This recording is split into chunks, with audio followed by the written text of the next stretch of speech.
पिढीला मार्गदर्शन करणारे जगताप महाराज, मला वाटतं ते याला नर्मदा परिक्रमाला गेलेले आहे आणि ते आता लवकरात नर्मदा परिक्रमा करून येतील. आत्ताही आपल्या गावातील काही लोक यात्रेला गेलेले आहे, तीर्थयात्रा. आणि अशा तीर्थयात्रेला बरीचशी काही मंडळी मला 4-5-6 दिवसापूर्वी भेटली आणि तेही यात्रेला गेलेले आहे. म्हणून या गावाला धार्मिकतेचा वारसा लाभलेला असं हे पडेगाव. आणि या गावात बाबाजींचं मंदिर, बाबाजींची दिवी भव्य अशी ती काही अनेक अनुभूती, अनेक काही लीला. आणि आपल्या गावात तुकाराम महाराजांचं मंदिर आहे पलीकडून. देहू कुठं, तुकाराम महाराज कुठं आणून बसवले. केवढा वार्षिक तेही उत्सव करतात.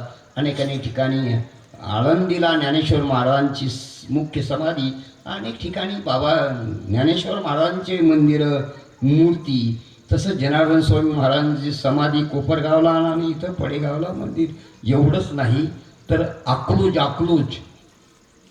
पंढरपूरकडे जाताना लागतं ना अकलूज, तिथला एक भक्त नव्हता तो.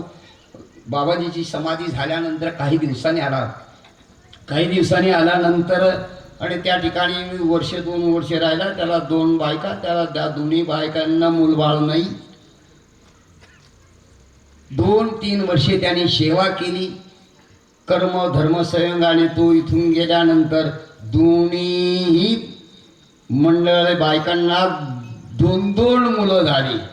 आणि ते आज वकील हे कामाला दरवर्षी गाणगापूर पंढरपूरला आम्ही येतो त्यावेळेस ते पंढरपूरला भेटायला येतात.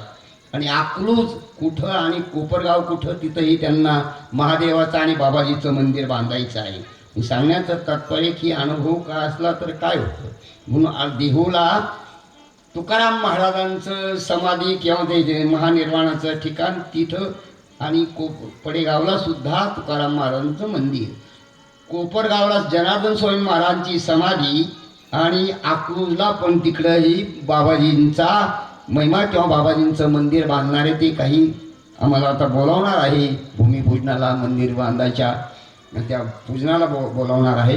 सांगण्याचं तात्पर्य सत्पुरुषांचा, महापुरुषांचा एक आगळा वेगळा महिमा असतो नव्हे. हा सामान्य महिमा संतांचा नैवेद्य हत्तीचा मूर्ती जेवी, रेड्यामुखी बोल गेल्या वेदश्रुती, असा हा संतांचा महिमा आणि एक आगळा वेगळा असतो. त्या अनुषंगाने या ठिकाणी या पडेगावच्या समस्त गावकरी मंडळींना ही सद्गुरू जनार्दन स्वामी महाराजांचं अस्तित्व या ठिकाणी स्थापित केलं आहे.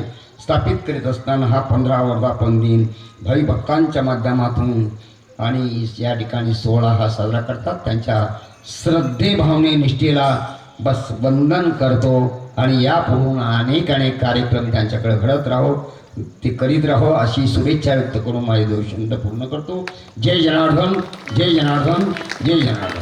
सद्गुरू जनार्दन स्वामी महाराज की